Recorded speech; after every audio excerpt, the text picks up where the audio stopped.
poet I never met.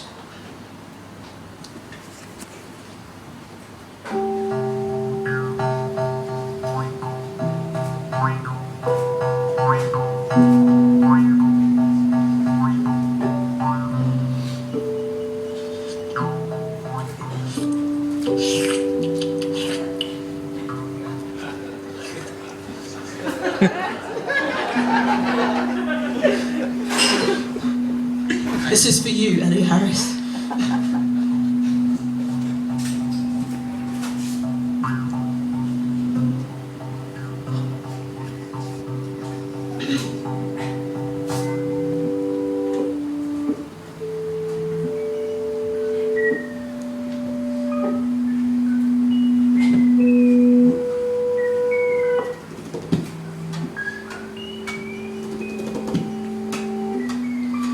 Life was actually some coloured glass, chipped from a carnival float that passed. Centuries before we stood erect and saw that we saw. This thing, memory, is a funny term to put to someone whose face I've never seen and whose poems I've only heard in the voices of young schoolgirls who read like priests the bobbing litany.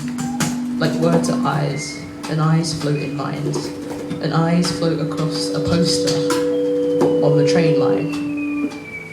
On crutches, on trains we float. We hang in the gaze of others, long after we set sail and drift by our own hand.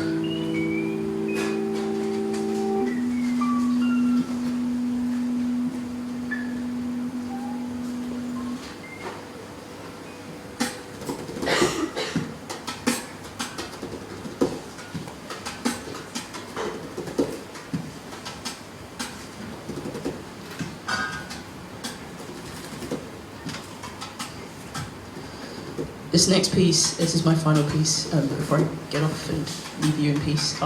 See what I did there? Does anyone know Angela Davis? Right, awesome. And the reason that she's famous is because she made friends with this guy named George Jackson, who was imprisoned when he was 18 years old back in 1960 for stealing $70, but he didn't actually steal it. It was just a crime that happened, and because he had a record, they arrested him and said that if he pleaded guilty, he'd get a lesser sentence.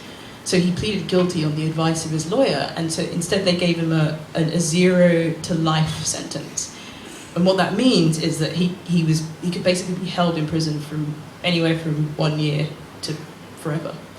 And if you read his book Soledad Brother, it's just fascinating to see the kind of sort of mental and psychic changes that he kind of goes through. It's a fantastic book. I highly recommend it. It's my last piece. This is called At Best, and I dedicate it to George Jackson.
I see my old neighborhood in the shining tattoos of other men.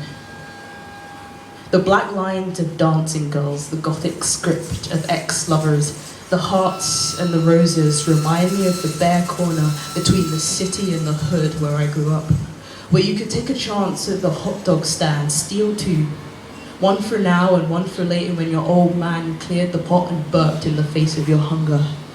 He worked and I did not, so he ate and I did not. Instead, I stood with my emptiness under a sky bisected by cables. Each section was a district of upturned apartment blocks. Each section was a rubble haunted by families, doorways that were ex-speakeasies. I have stood with my emptiness and watched the sunset plunge the streets into sheets of battered gold. The walls of the block shimmer like the palms of the wino, whose eyes look through me but whose hands beckon me to come and talk with him. Share in his dog breath, share in the rich amber of his whiskey as he holds the bottle to his lips. And all down his arm are tattoos I can't make out, flat blotches on his skin that tell me he was once like me, once a boy of the jailhouse, with a gaze flat as the apartment windows whose dirty glass has no interior.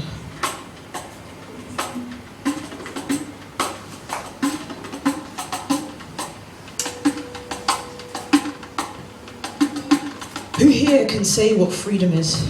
I watch the other men pumping iron and flexing their arms, adorning their biceps with scrolls using an office pen and a knife. They cover themselves in baby oil, write names in the shine, and after a fist fight, just to be ironic, they cry into the nook between mother and thug for life.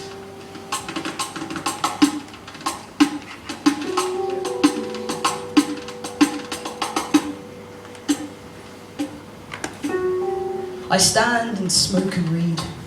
I arrived here at 18, this summer I'll be 23. Those bench presses are just like me, pulled over for no one's sake for $70 I didn't take.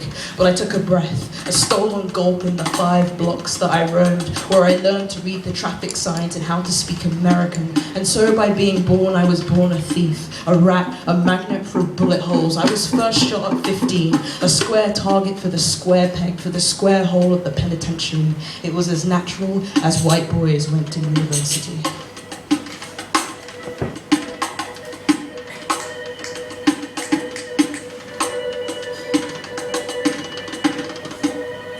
And so I have not seen the night sky for 5 years, but I see parts of it in the eyes of new boys whose terrified stare catches the light. I see a speck of Illinois at night. I see the grit of hope that although they are black, the guards will go easy as they're young. That hope is like the headlight of a stranger's car that pauses at the corner, turns, and is gone.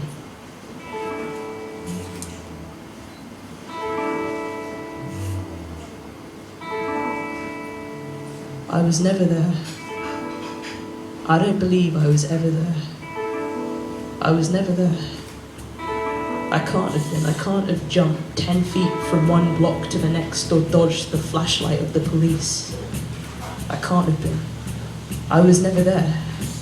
Did I ever sip coke in the crisp night air as the streets cleared, waiting for the outlaws to appear? Did I ever walk among the people?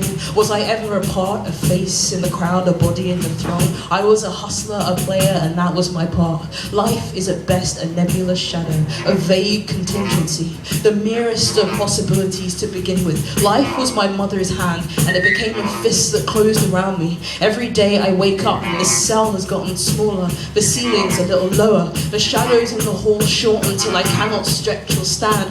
One day they will be so close that their grey lips will hiss direct into my ear, sharp teeth and cold spit loud enough to hear. Don't you know?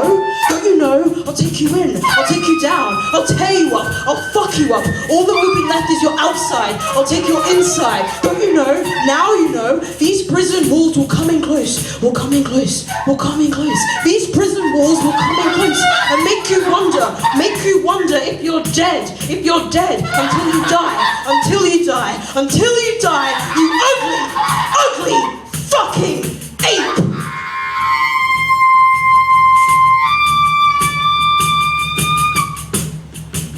A country called America. A city, a street, a room, a bed. A side of the bed, a dream. A country in that dream called America. A city in that dream called America. A street in that dream called America. a window in the jailhouse where I hear the sounds of another life. Thank you very much.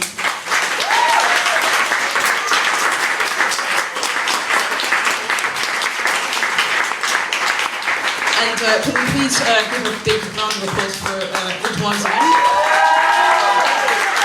He's awesome. And another huge round of applause for Bonnie.